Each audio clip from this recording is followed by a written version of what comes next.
What's going on, podcasters and YouTubers? This is Hav here, one of your hosts from the Real Fan Review, coming out of Long Island, New York. With me today, we got our man in the chair, Al. How's it going, everybody? We got my brother, your brother. You know what? I'm going to fix that. We have my brother, your brother, B. What's up, everybody? How you doing? Yeah, man. I was hearing the podcast the last couple of weeks, and I'm like, that's so improper English. We got to elevate, fellas. Elevate this shit. You know what's making a comeback now with the kids? Please, the word minds.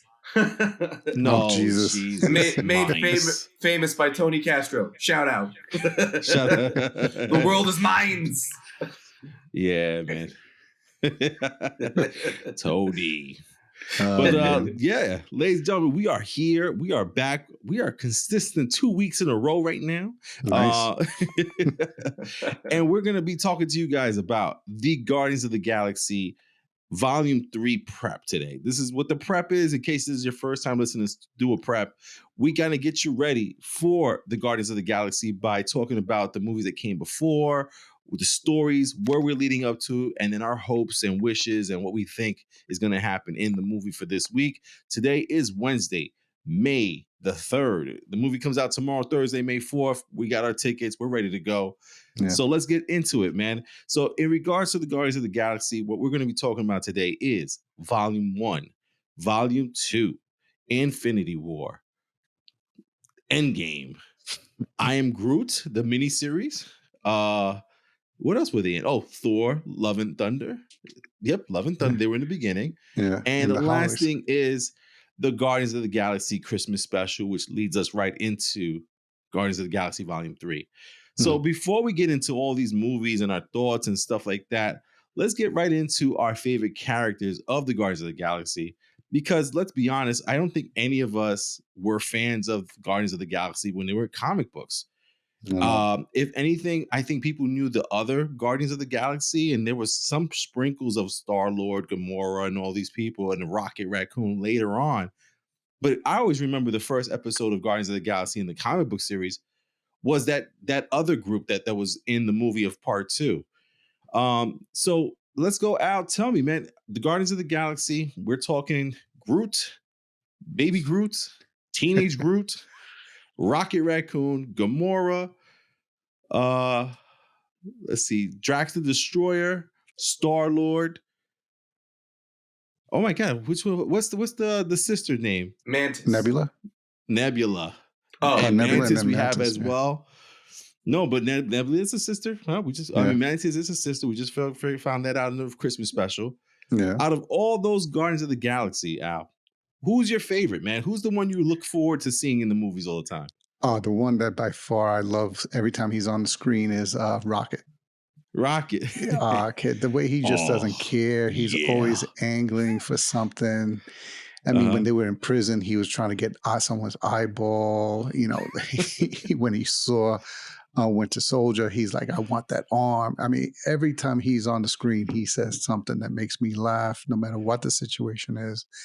He's the one that brings the life to the scene for me. Followed closely by Drax. Oh, Drax is your number 2. Okay. Number 2, yeah, very close number 2. You know, the one scene that really just epitomizes Drax for me is when Peter and Gamora are talking and Drax is in the background and they go, "What are you doing?" He goes, "I'm trying to be invisible." Okay, that just epitomizes Drax for me and why I love his character so much. I got you, man. And shout out to Bradley Cooper killing it as Rocket Raccoon's voice there. Yeah. B, how about you, brother? Who's your Guardian of the Galaxy there? Who do you really look forward to seeing in the movies? I gotta say Drax. Drax the Destroyer. You know, for me, the Guardians crew themselves, they don't like hit it for me. But when it comes to Drax, I love almost every scene he's in. You know, between the humor, between his own background that comes up a lot, you know, about his family, especially in the first movie. Him kind of trying to be that lone hero that always tries to sacrifice himself, you know. I've always kind of taken with his character, and I think Batista does a really good job of playing Drax. Yeah. That's cool, man. And if you have a close second? I would say my close second it's gotta be Vin Diesel as Groot. and only because of the pure like audacity to think about that this man is getting paid millions of dollars to say I am Groot. hey, give that actor, that fine actor from the Academy, his fucking due, Brandon. All right, he says I am Groot in different inflections, different voices, and different languages, modulations. Right, he says he studies to kind of know where to inflect and how to come across with the I am Groot.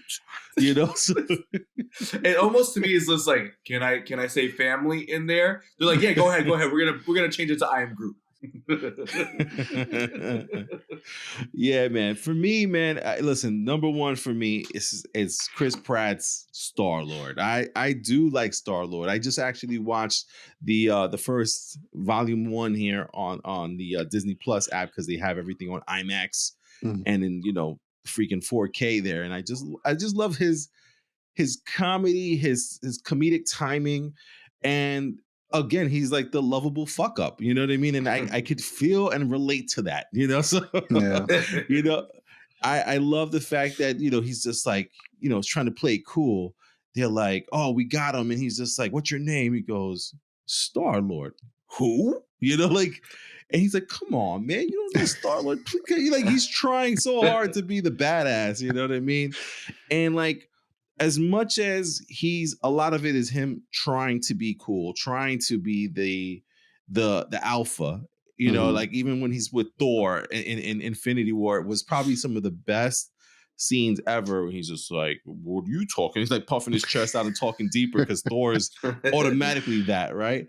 I love that aspect of him because then there's some moments of realness with Star-Lord. You know what I mean? What is also his name? Star-Lord and Peter I can't think of his other name. Peter Quill.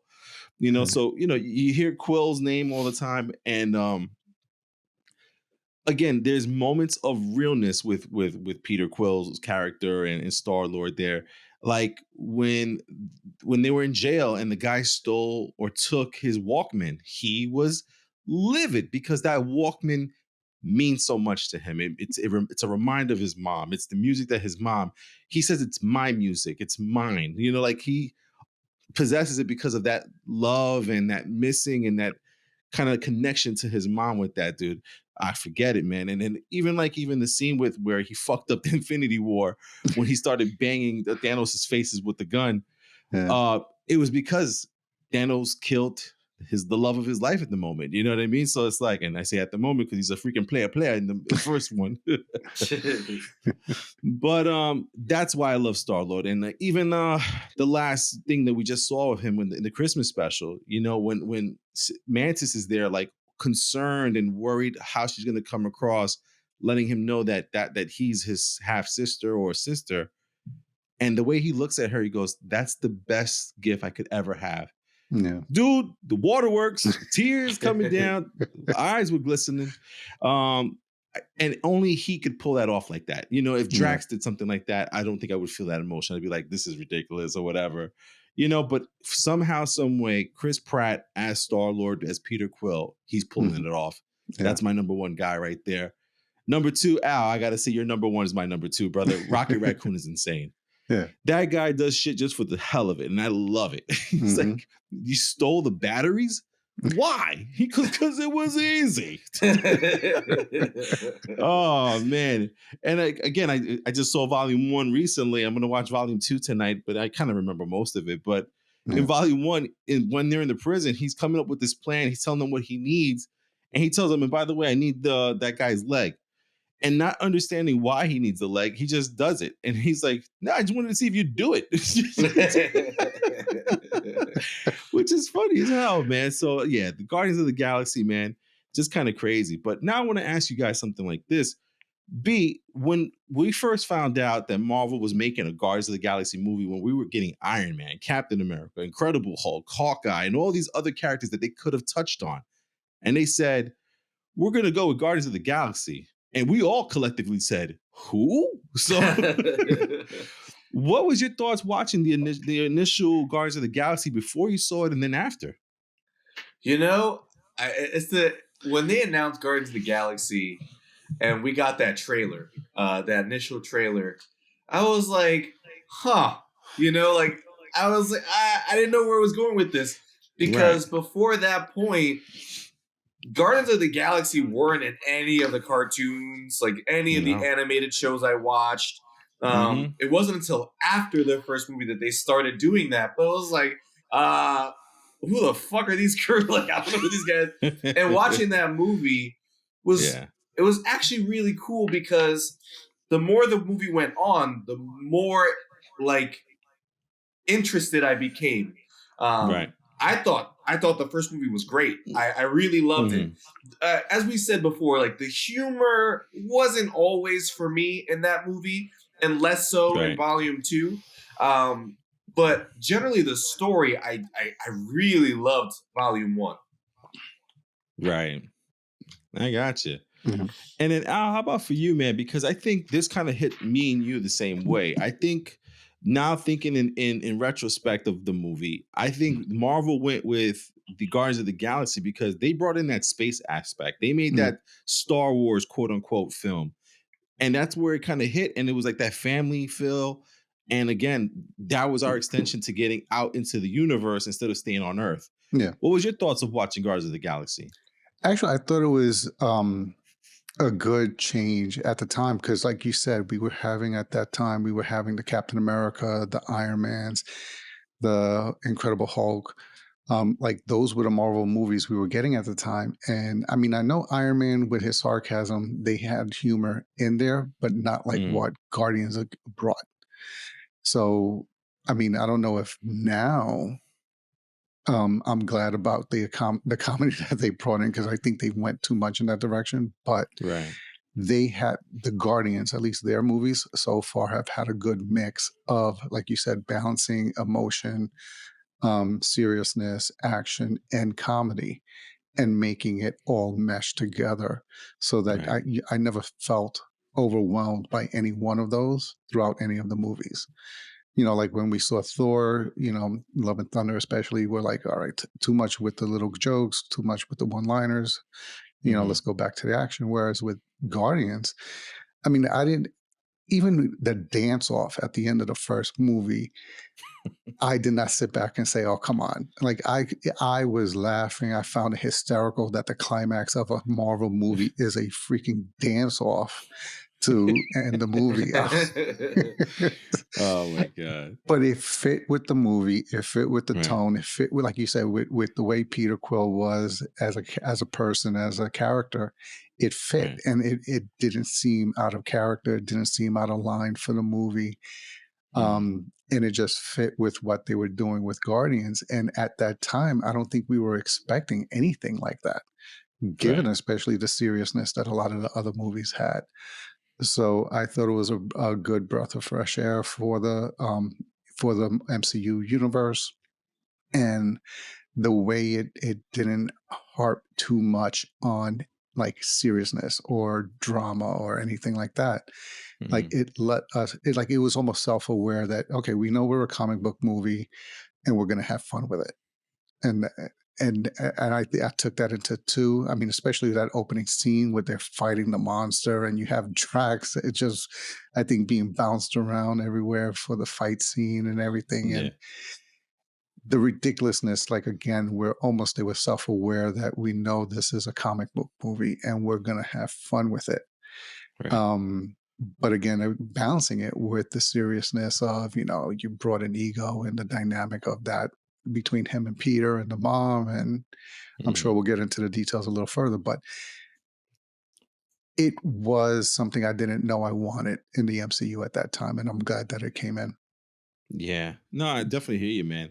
Yeah. And I think that first Guardians of the Galaxy it's weird because, even watching it now, it's a good movie. I don't want to say it's a great movie, but it's really good and it's funny. It's entertaining for sure.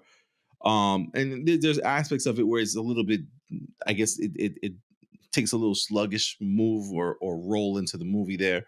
But then overall, I think everyone left that movie with excitement. And when we heard that Volume 2 is coming out, it's supposed to take place a couple months after Volume 1, we were all looking forward to it. And, you kind of hinted at that whole beginning was actually amazing. And I was like, okay, we're in for a good time. And I think people were disappointed with Volume 2. I think that they kind of like harped on some of the same things, except instead of them worrying about the mom, it was more about the dad and figuring out this whole thing with ego, and Mhm. also with it's not Kraglin. Kraglin's the friend. Uh oh my god, I forgot his I'm not your father, but I'm your daddy. Oh, Yandu. Yondu. Yondu, yeah, Yeah, yeah, thank yeah. you, Al. That whole thing with Yondu, again, I think the ending of Volume 2 is emotional. It's touching. It's sweet, and you find like you're connecting to it on that aspect. But there was a couple things in the middle of that movie where kind of like it was like just drawn out too much, and wasn't as exciting as I say Volume 1 was, or as cool as some of the other Marvel stuff that was coming out at that same time.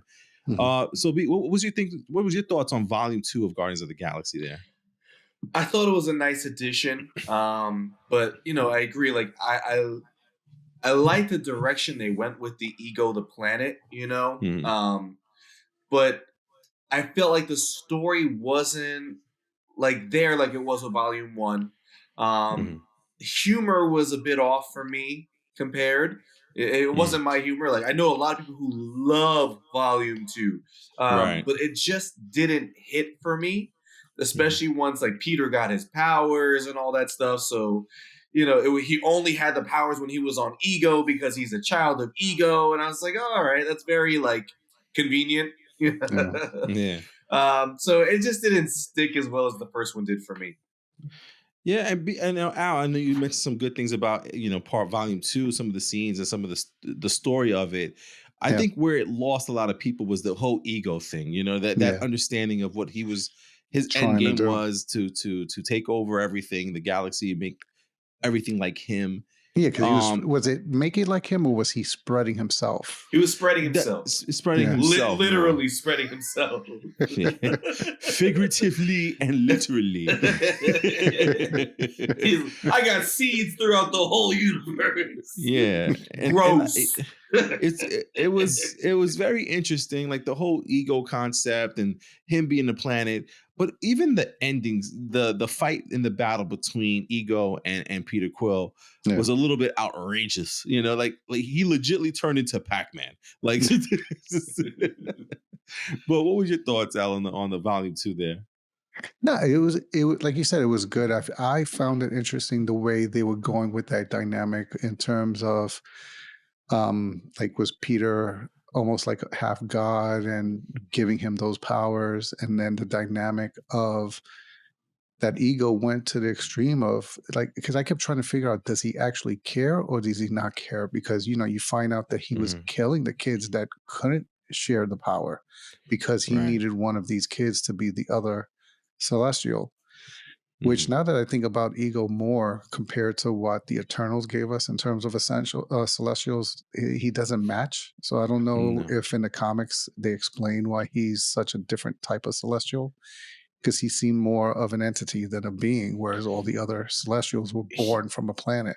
he wasn't Ego's son in the comics. Okay. He was Mm. someone else's son. Oh, okay, okay. Yeah. Yeah. Right. So and then so I thought that was, and then the fact that he gave the mom the The tumor brain that ended up, tumor. yeah. Yeah. So to me, like for as much as there was comedy in that movie, there was a lot to like digest in terms of what was really happening, and I thought it Mhm. gave it good balance. In retrospect, when you're thinking about, this guy literally is going to all these planets, spreading his seed, Yeah. hoping that one of these kids can do this. And then Right. killing them if they can't, not just letting them live or sending them back. He's literally killing them if they don't do it. So, but then he supposedly loved the mom and killed her because she was a distraction. So it was Right. like, where, like, does he have emotion? Does he not? Does he care? Does he not? Like, does he care Right. too? Like, some absurd, maybe weird out there, he cares too much. So I don't know. Like it was a weird movie that I would like. You made me want to see it again by reminding me that it's on streaming. Yeah. Um, because that was the part that of Ego I didn't understand the first time I watched it. Like Mhm. I understand his overall motives, but where is it coming from? And I don't know if I remember truly digesting that from when I watched the movie the first time. But Yeah. found it interesting and, like to B's point, a little convenient that Peter, to explain why Peter is now this super god throughout the rest of the movies, he lost it once the father died. Yeah. Yeah, so but I enjoyed myself throughout the movie. Maybe not as much as the first, but I still enjoyed myself throughout the movie. Yeah, you like Taserface? Taserface? What's Yeah. next? No, and then like you said, seeing the arc of Yandu, who from the first movie you think is an asshole. Like you think he's this guy who kidnapped Peter and kept him, and then you find out why he kept him and how he Right. truly saw him and the sacrifice he makes at the end of the movie. Like there's so many good parts of it, but you get distracted sometimes with all of the silliness. But when you look Yeah. back, there's an overall good balance, I think. Yeah, absolutely, man. And that's what's crazy. And then if you think about it, fellas, it's like this movie is legitly about what, like 10 years ago? Volume 2? Huh. Yeah. Yeah. If you think about it, I think it's maybe a little less than 10 years, but it's definitely a long time ago. I Like mean, 9 years, yeah. I think about 9 or 10 years, yeah. right? Yeah, because if you think about it, like Infinity War and Endgame, I mean, that's the last story that we saw these guys in. Volume 2 is so long ago now. And again, we all know Infinity War and Endgame. I mean, come on. Those two movies will forever be etched in my freaking brain. And I felt like they had a great thing going in Infinity War and Endgame. In both movies, of course, Endgame a little bit less of a role. They weren't there to the end. Spoiler alert. Yeah. If you guys don't know, I don't know what you're doing here. We talk about movies. But yeah, I mean, in Infinity War, they had a great part in that movie as far as bridging some of the stuff of how people got where they were going and the meetup and part of Thanos's ways of getting his stones and Gamora's death and all this stuff like that. I mean, it's very, very interesting. And I mean, let's talk about Infinity War and Endgame together as one movie. I mean, Al, is there anything about the two movies with dealing with the Guardians of the Galaxy that really stood out to you in that movie? I think we got a more of a personal feel because we're kind of used to those characters now, Yeah. and they just got more in depth in their feelings of each other in that movie, in those Yeah, two and movies at least. yeah, and the one when you isolate just the Guardians part was the Mhm. interaction between, say, specifically Gamora and Thanos, why she hated him so much, why she was Yeah, keeping the information from him, and then the dynamic between her and Nebula and how that developed and changed over the series of the movies.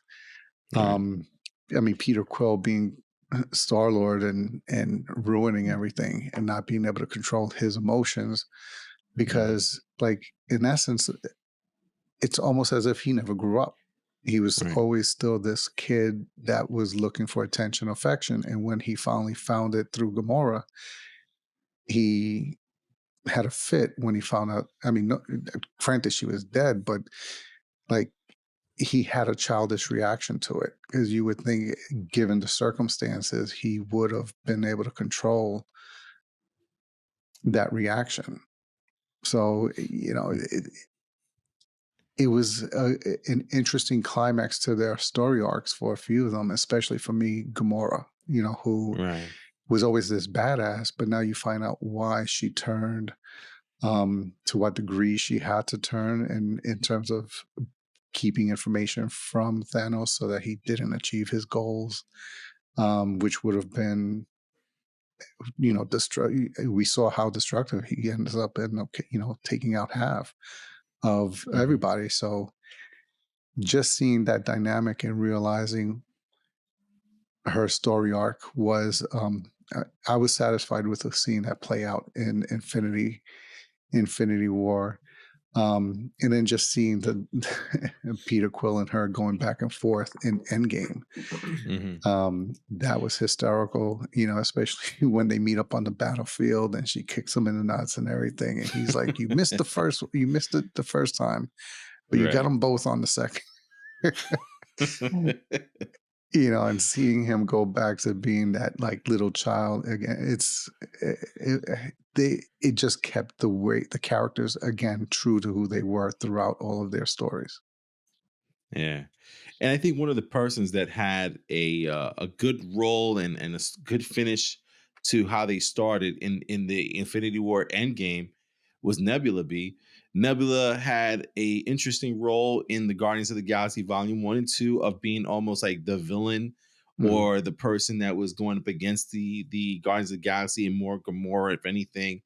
Volume 2, of course, you realize she just wants a sister, and that's where she kind of turned on to the becoming part of the team towards the end of that movie.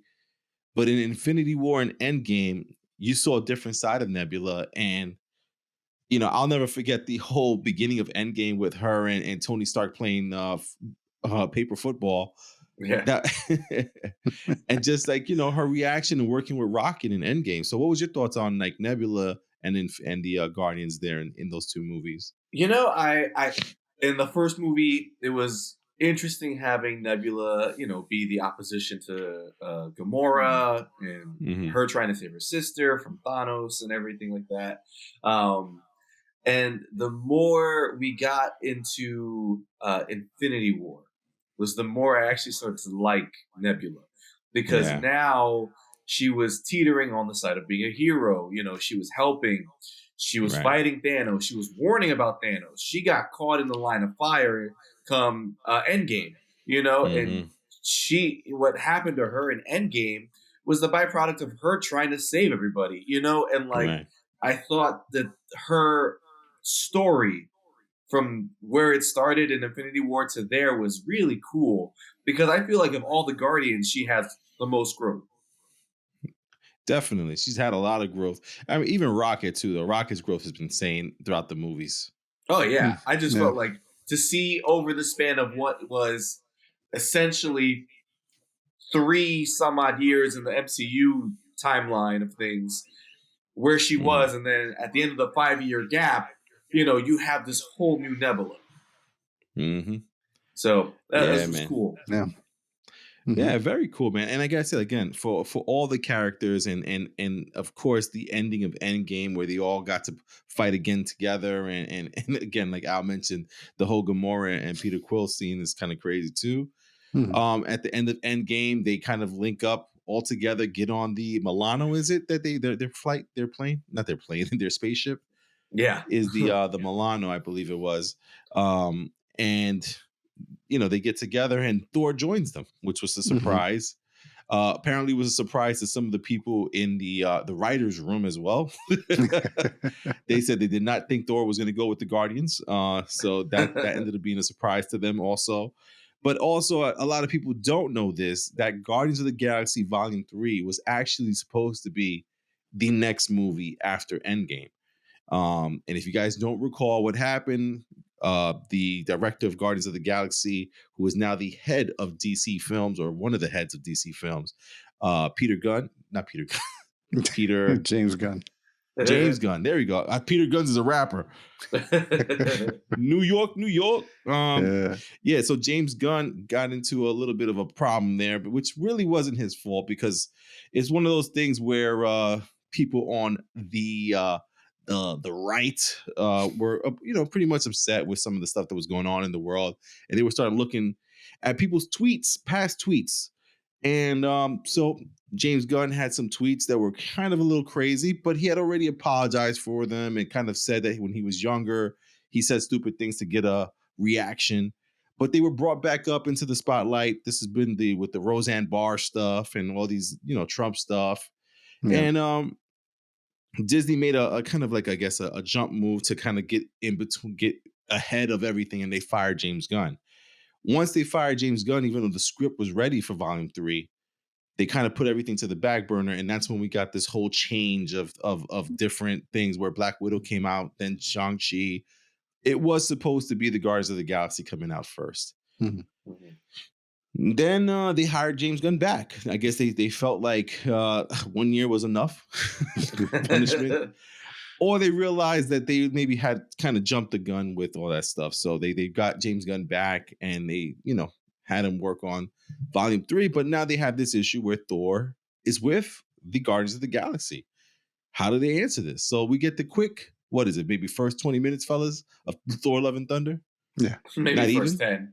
10. First 10 minutes where the Guardians are with Thor, and then they find a way to get out of Thor's hands because Thor was I think he saw something with Sif, and there was other things going on in the galaxy. So the Guardian said, "We're gonna go take care of this. You go take care of Lady Sif." yeah. And they spread out from there. So I mean, nothing too crazy. I mean, there was a couple of cool scenes looking at them fight together, or kind of like Thor was in the background, just like moaning, not moaning, mourning, some of the stuff that's going on in his life and everything. And then here the Guardians are like, "Do something, dude," and they're just shooting and all this stuff. Yeah. So nothing really much to talk about there besides the Guardians in their quick scene of like fighting, but then all of a sudden Thor comes out and he takes care of everything. Mhm. We get the Christmas special where again we have Drax and Mantis, which is one of the probably the best pairings of people besides Rocket and Groot. Yeah. Yeah, they deserve Drax their and own Mantis show. together are freaking hilarious, dude. Even in Volume 2, you can see the two of them, the chemistry of them working together, laughing at each other. He goes, "God, you're ugly," but that's a good thing because now people really love you. But you see their connection even in this. I mean, tell me, man, what was your thoughts of the Christmas special with Drax and Mantis there? I absolutely loved it. I thought Right? it was great. Yeah. I thought that it was one of the best pieces of storytelling and the best cinematography, best music, just overall character development in Uh-huh. all of Phase 4. Right. So you like kidnappings, is what you're saying. I love kidnapping. It's great. You love Kevin kidnappings. Bacon's even better. Yeah, really touching emotional story, great music. I love Yeah. I love the original music and the Christmas song there. Al, what'd you Mhm. think of the Christmas special? I thought it was an interesting mix because Yeah. throughout the whole volume 2, they made it seem like Mantis was only Ego's assistant, not that Right. she was one of the children. Because remember, throughout that whole volume, they made it sound like he killed all his children that didn't work. Right. So, to find out that she was also one of the children, and as a result, her and Peter now are half siblings, I thought that was great in order to give him that extra bond. Since, I don't know if they're going to reestablish him and Gamora, but to give Right. him that bond, because he's always been looking for family. So, Right. I mean, he has a replacement family in the Guardians, but to now give him an actual family member, I thought was a good touch. And like you said, just to see Mantis and Drax and that interaction, Right. they need their own show. I need them to have their own spinoff on Disney Plus, give them 8 episodes because they were hysterical. They were Oh, hilarious. kid, I never knew the Mantis character could add so much more humor than they let her in the movies. Like, I Right. feel they should not let her go nuts because, especially when she has her little rage fits and she yells and, oh, it's hysterical. And watching Drax, like, you forget sometimes because he's out against other people, I guess, on his level, you forget how strong Drax was. So to Right. watch him on Earth and see him just flipping cars and tossing them around like nothing and Taking everything, bullets. kid, it was hysterical. Yeah, and then the whole Kevin Bacon storyline I thought was going to be a little cheesy, but it worked in well with the story, like as to why they were getting him. Mhm. And his freaking out when he realized what's going on and so forth. Like, Right. for such a short, intentional type holiday show, Right. it really, like B said, I really think it fits in just as well as any of these other movies, series that they've released in terms of bringing you in and having an impact on the advancement of all these stories that they have going on. Yeah, I thought it was a great story, very emotional, very like Guardians. It was awesome to see, and again, we get the now detail that the Guardians of the Galaxy has bought Nowhere, which is the head of Celestial. Mhm. They bought it from Collector? the The Collector, collector. right? Benicio del Yeah. Toro's character, the Collector. Yeah. So that's their new home base for the Guardians, and I think the Ravagers are there also, right? Yeah. Yeah. Yeah, so that they're all there. So that's kind of the things where we're left off. So they live on Nowhere. Mhm. Mantis and Peter Quill are half siblings, and I guess they're still. Well, they mentioned like a couple times that he's still looking for Gamora or missing Gamora. So we'll Mhm. see if that how they solve that, because I mean clearly in the trailers they show Gamora as part of the team again. Yeah. So they're gonna have to solve that there. So I mean, listen, we did a nice little quick recap of what we liked and what we saw in these Guardians movies. One of the characters we really haven't touched on a lot has been Groot. Groot has been part of the story, but what people may not know also, I'm all about giving little fun tidbits. The Groot that's in volume 2 and all the movies after volume 1 is not the original Groot. It is Mm-mm. a legit other version of Groot, or I guess you could say maybe a son of Groot or an offspring of Groot. So it's not the same Groot from the first movie. That first Groot has died and left. So this is a new Groot that's now we watch grow from baby Groot to teenage Groot into what we see in the commercials, Swole Groot. Swole Groot looks like he's been working out. Yeah. Um, but let's talk about Groot, man, because the more we think about Groot with those three words, I am Groot, he sure has had an impact on the Guardians, on the story for the MCU. Um, shout out to his arm for Mhm. creating the Stormbreaker there. Yeah. But there's been a lot of stuff with Groot. He handles a lot, does a lot. He's cute. He dances. He does everything, man. So, I mean, Al, tell me, what's your thoughts on Groot and what you've seen of him? He's another character, and I guess it's maybe an unfortunate side effect of having so many characters in the story. But Right, he's one I feel has been underutilized. I mean, we see him in moments, we see him in periods, but they haven't really flushed out his story. Like we know right. all about Drax and his origin. We know about Gamora and her parents and Thanos and Nebula. We know Mhm, Peter and his story, so we know everybody's backstory.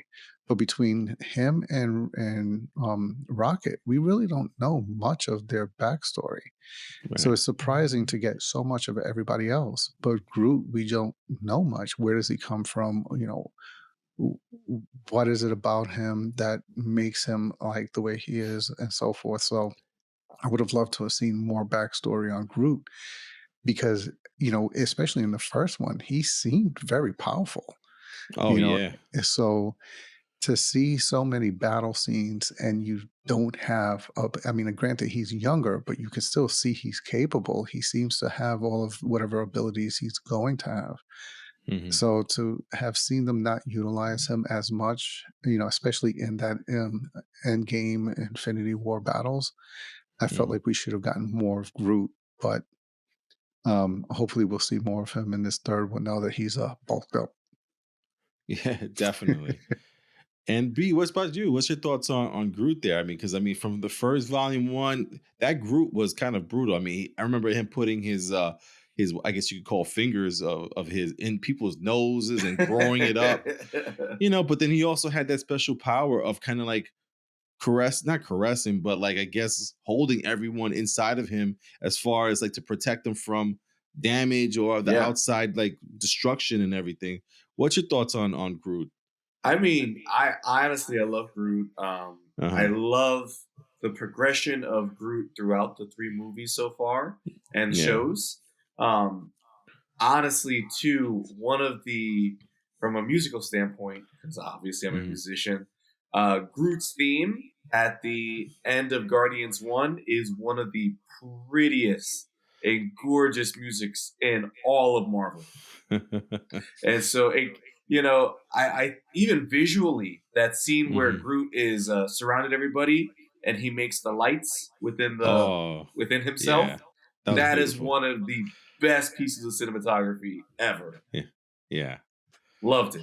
Yeah. Definitely, man. And what's your guys' thoughts about Baby Groot? Did you guys fall for like Baby Grogu? I liked Baby Groot at the start of Volume 2, with Right. the dance. And then I was kind of over it. I Yeah. was kind of over it there. Yeah, because he really didn't do much as Baby Groot besides just be cute. That's it. That's all he did. Al, Baby Groot do anything for you? Yeah, I mean, I like what was it? Those little shorts that they had on Disney Plus. They were pretty funny. Seeing all the all the trouble he got in by just going around the ship and messing stuff up through his little innocence of play. Right. But I'm glad they didn't go down turning it into an extended gimmick, like not advancing him, not aging him, and so forth. I'm glad that they took, let it be a little joke, let it be fun for a little while, and then grew him out of that, so that he can have be a more serious part of the team. But it was cute and funny, and it was something to watch with my daughter for a little while. But definitely glad that they brought him out of that. By any chance, did you guys see those episodes, the miniseries for I Am Groot? Yeah. Completely avoided it. Brandon completely avoided it. Al, you got to watch it? I can totally live without it. No, I watched them, but I remember them saying, "Oh yeah, it feeds into the universe." There was nothing that I saw there that other than like I think Rocket was in one of them, and one of them takes place on the ship. But other than that, I don't remember anything occurring that I was like, "Oh, okay, I want to see how that ties into everything."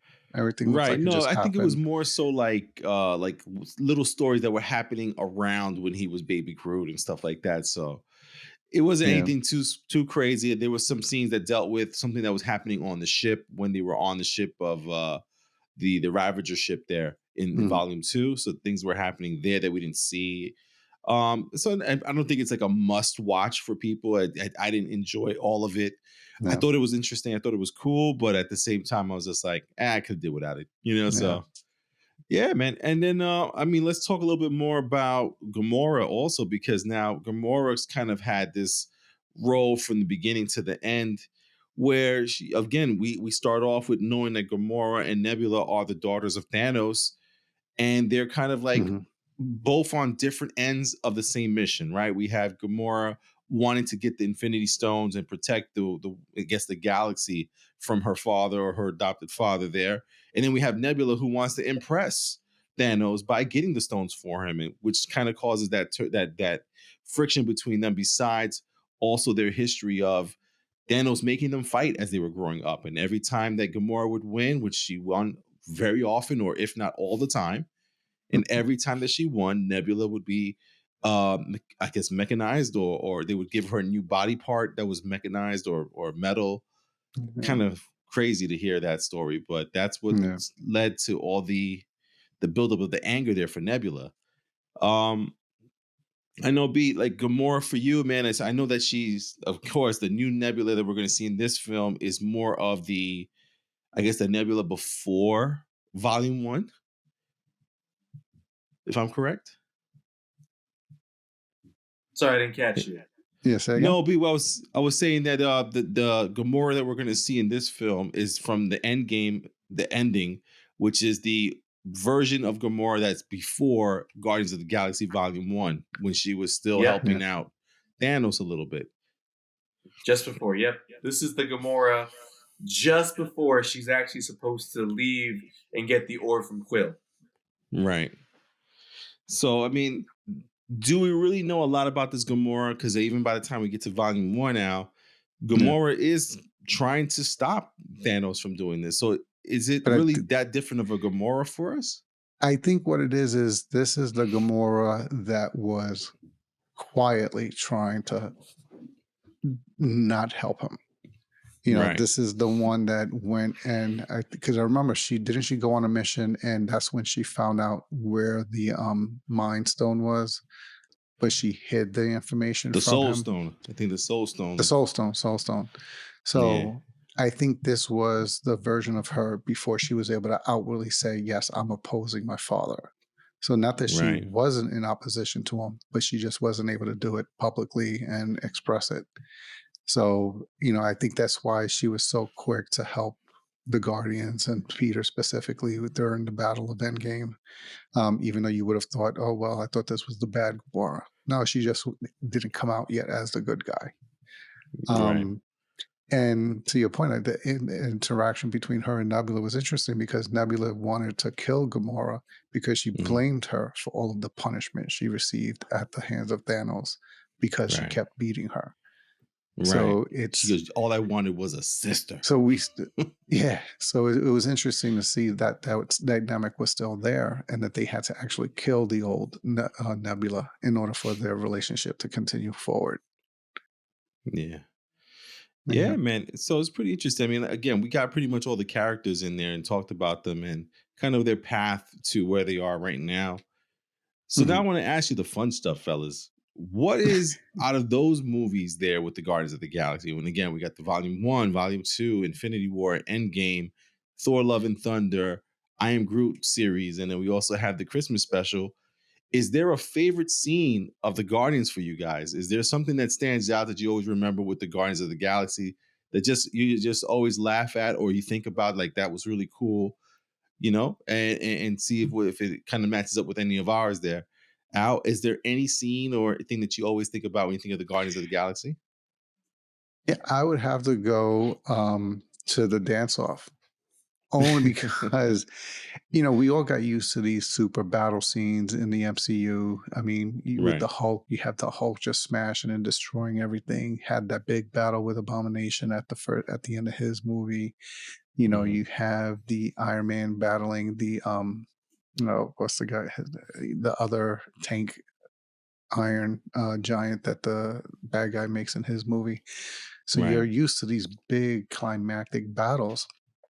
So to see Peter just throw on his Walkman and start having a dance off, like you take a step back, but I found that hysterical that was the climax. I mean, you even have Ronan sitting there saying, wait, what's going on? Like,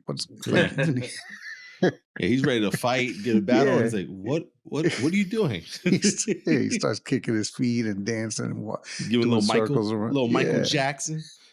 Okay, whenever I hear Guardians of the Galaxy, that's the first scene that still always jumps to my mind. Gotcha. Yeah, for me, there's always these two scenes that with the Guardians of the Galaxy. The first scene that always pops into my mind is the first scene in Nova, where they're kind of like all meeting for the first time, where Groot and Rocket are there looking for Star-Lord to capture him for Yondu, and then Peter Quill's there looking to sell the orb to the person who's looking for it. And then Gamora is there waiting to find Peter. And they just have this like back and forth fight battle going back and forth with each other, kicking and beating the shit out of each other. And I thought it was such a cool way to introduce them to each other. I mean, I do wish Drax was there, but they didn't meet Drax until they got to the jail afterwards. But the other scene that always stands out to me, always, is going to be the scene on Nowhere, where they get to Thanos, and Thanos is there with the Mind Stone, and they thought that they had captured him, and then sure enough, Thanos is there. He freaking makes Mantis and Drax turn into different types of objects or whatever the case was, which was kind of gross. And then just that whole scene with Peter Quill and Gamora to know and see how they feel about each other so much that Peter Quill did not want to shoot her, and she said, "You promised me if it came to it, you would kill me, and don't let him get away with me." And then Peter actually like screamed and then shot, and then of course Thanos turned this shit into bubbles. But that scene itself was just incredible. It was so Guardians. Like even before they got to Thanos, I remember Peter Quill trying to like almost like a SWAT person tell them when to go, and nobody was listening to him. So they just kept going without. He was like, "Come on my cue," and they just kept walking. They was like, "Fuck you guys!" Like we're gonna go kill Thanos, especially Drax, because that was his opportunity to go get Thanos. B, how about for you, B? Is there any scene in all the movies there that stands out to you for the Guardians of the Galaxy? I will say it's the scene in every Guardians movie when they like come together. It just every time they do it, it hits me like the Avengers, you know, Uh, when they do the Gotcha. circle with Quill in his helmet, it always comes on and off, you know, and they do their Mhm. own little team up thing. I think that's really cool when they do it because it just shows off like that cool superhero ness of them, and they're like, oh, right, they're superheroes, Yeah. right. So I do admire whenever they do the superhero poses together as a team. Yeah, I got you, man. That's awesome, man. And last thing that we'll talk about tonight, fellas, is like our hopes, expectations, or what we think we're gonna see in the volume 3 here that's coming out tomorrow. So Al, hit me off first, man. What is it that you hope or are wanting to see in a volume 3 for tomorrow, the finale of our Guardians as we know it? Hoping for a good finality to their storyline. Obviously, like you mentioned earlier, James Mhm. Gunn has moved on. He's no longer with MCU, so this is obviously his last touch on anything Right. Guardians or MCU related. So, I wouldn't want to see a new Guardians after this, where you're now seeing somebody else's vision for the characters and the way they tell the story. So let this Mhm. be the final chapter. Give us a final climax to everybody's arc. Um, Unfortunately, I think we're going to see either one or two deaths in this movie. Yeah. So who it is, this what I like about the trailer is it doesn't give anything that definitively makes you think, oh, this one's definitely going in this movie. It Yeah. could be Drax, it could be Peter, it could be Rocket. So those are my three bets, but it could be one of them, all of them, or two of them. We'll see.